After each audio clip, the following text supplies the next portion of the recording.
back. By popular demand, it's almost time for bed with your host, Meowth! Thank you! Thank you! You're far too kind. I'm sorry I've been away for so long, but I've been off on safari zone. Down to business. No time to reminisce. I have breaking news for you, and I'm bringing it to you first. Mr. Hugo Chavez is dead. After quite a controversial life, it seems. Mr. Meowth Addict 49 poses the question, Meowth! How did Chavez become such a hotly contested figure on the world stage? Good question. Allow me to educate you. It all started in 1992, when the then General Chavez started a coup against what he saw as a corrupt government, which ended in failure and led to his imprisonment for 2 years. After his release, he enjoyed much popularity across the country and won the presidency in 1998. He went on to deprivatize the oil-rich sector of the Venezuelan economy and became a sharp critic of the United States, with its capitalist markets and its laissez-faire economic philosophy.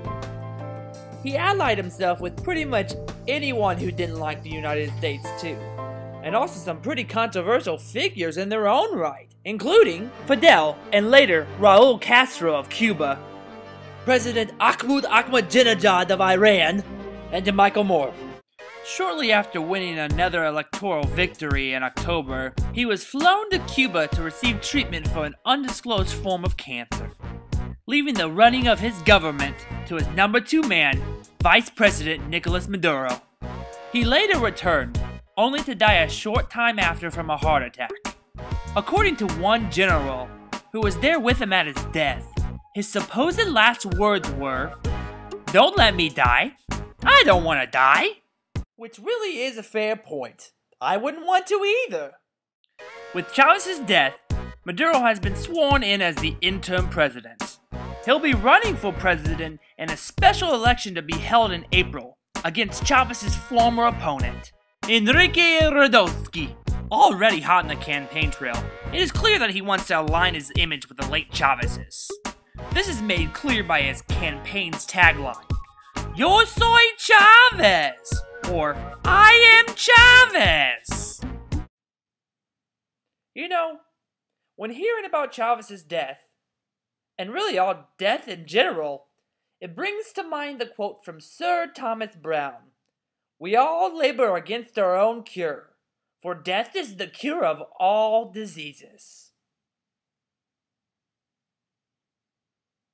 On to the next pressing matter, but what should we talk about?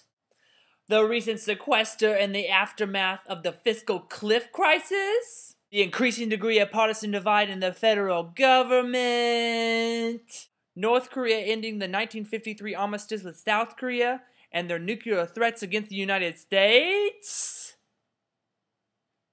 Oh, I know! The election of the new Pope! With the election of the new Pope Francis, a lot of you via Twitter have been asking me, Meowth! What's this all about? With all the cardinals meeting up, and the white smoke, and the black smoke? Well, allow me to explain.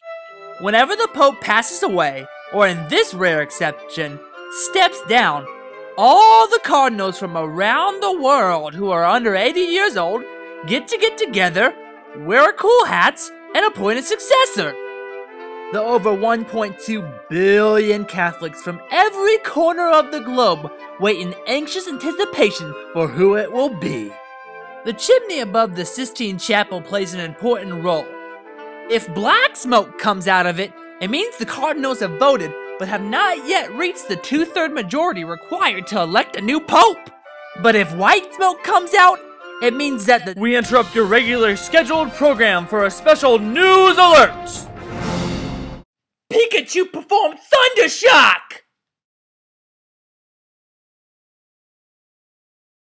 This has been a news alert, brought to you by It's Almost Time for Bed with Meowth. We now return you to your regular programming. Well, that's all we have time for tonight, folks. Thank you for watching another late night show. with your host, Meowth. And remember, don't let me die.